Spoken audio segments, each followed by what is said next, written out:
morning, YouTube. It is 9:47 on Monday, October 1st. I'm still not quite awake.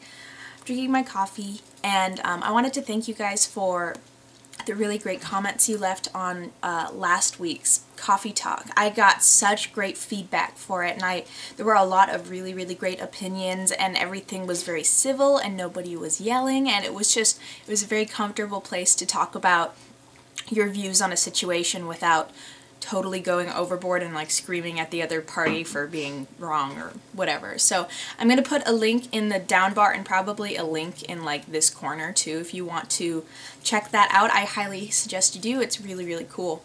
This coffee talk I was having a hard time thinking about what I wanted to talk about today. I was actually just going to talk about what was on my mind lately pertaining to college.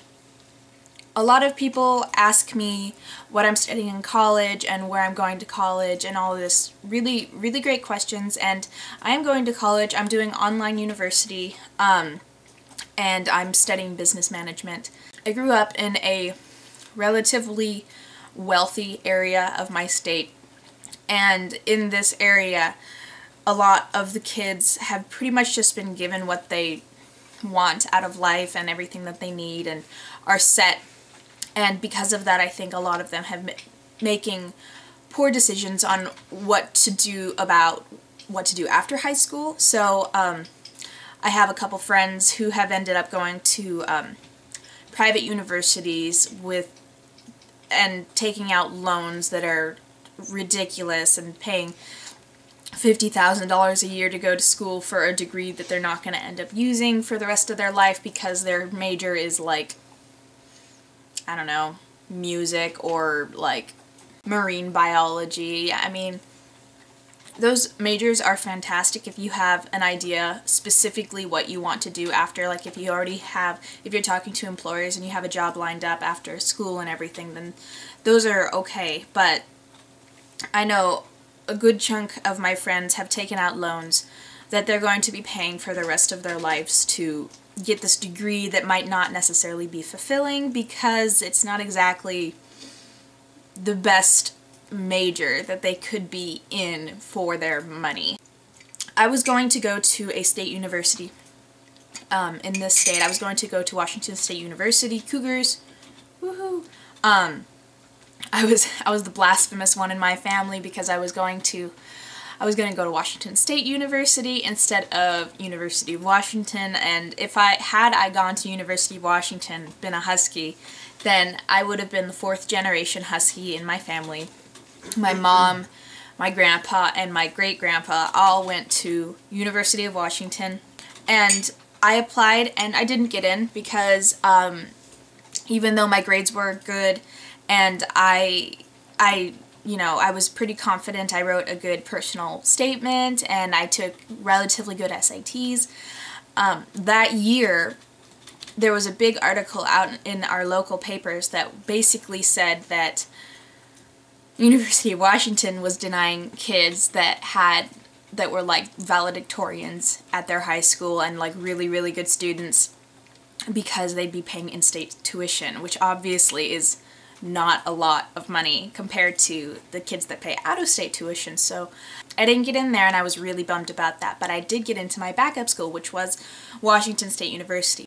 I wasn't all that psyched about going, mostly because that's like a 5-hour drive from home, and I didn't want to be that far away from home, but I didn't really have the choice. So I said, okay. Me and my mom went out to orientation and we did the whole orientation thing, and on the way home I basically just lost it. I was crying and super depressed with the fact that I would not be close to home, and not only that, but I wouldn't have a car or anything to actually get home. And Eastern Washington actually has seasons, so it was definitely going to snow and I'd be stuck, and that thought really terrified me. So decided not to go.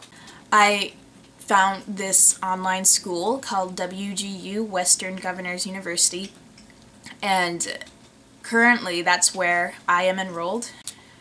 It's all online and it's all nonprofit, and it's pretty It's pretty inexpensive compared to any other school that I could be going to, and the best part is that it's competency based. Basically, in a regular classroom setting, you have to be in the class and learning the material for a set amount of hours per semester. And the cool thing about WGU is if you know the material and you study at your own pace and you know the material, then you can test out of the class and get credit for it. So I already have my associate's degree under my belt. I only have 2 years to go until I get my bachelor's. I can test out of every class that I go to if I know it, and I can get my bachelor's in half the time, which is really, really nice. So that's what I'm doing right now, and actually a lot of people in my real life, not online, have been, I don't know, I think they're uneasy about the fact that I'm doing online school. There's something weird about it that is like unorthodox.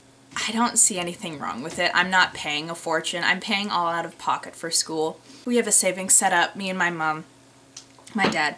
We have a savings set up that was specifically for school, and honestly, it was more built for going to a state university, which is double and triple the amount of money that is actually, you know, compared to WGU. So I'm pretty set for school. I don't have to take out any loans whatsoever, and I don't have to worry about it for the rest of my life. But my friends, there's a couple friends of mine that are going out of state. There's something in my conscience that is telling me that you should not pay more than like $5,000 per semester. I would almost go as far to say it's per year, but per semester for school, just because that's ridiculous. That's so expensive. I envy schools in Europe that have, you know, that don't really have to pay for college. I know in Germany that people only have to pay about $15 if they want to take a class, which is amazing, but I guess they also have a lower college rate, people that go to college, which is fine. There's all kinds of different stuff that play into it. If you are a junior or senior in high school and you're starting to think about college, I seriously recommend looking at all your options, not only looking for the colleges that you've heard of. Trust me, it really doesn't matter whether you get your bachelor's degree from Harvard or from your local state university, because in the long run, jobs aren't going to care that you went to Harvard. They're just going to care that you got your bachelor's degree. It's different for PhD and master's studies, but for your bachelor's degree, your first 4-year degree, it seriously does not make a difference whether you got it from a community college, a state university, an online school, or some fancy private school in an Ivy League school. Like, it does not make a difference. The reputation does not matter for employers at that level. Comment down below and tell me where you guys are going to school, if you're going to school, where you guys want to go to school, if you want to go to school, and why. And if you don't want to go to college, I want to know that too, because I have a couple friends that are not. Blake is joining the Air Force, so he's not. Comment down below and tell me what you're doing with your life, what you want to do with your life, what you want to see change in the world of education in the United States. Is there a country that seems more desirable to go to because of it? How much you're comfortable in spending going to school, and how much you're willing to take out loans to go to school. I'm curious. Don't forget to push the like button below and press the subscribe button above to always stay up to date with my videos and to get filled in with our regular coffee talks. I'm going to put the link to the other coffee talk in the description bar below, and I'm going to put a link either over here or over here for the last coffee talk, which was really, really great when we had a sex discussion. So I hope you guys enjoyed, and stay tuned for more videos.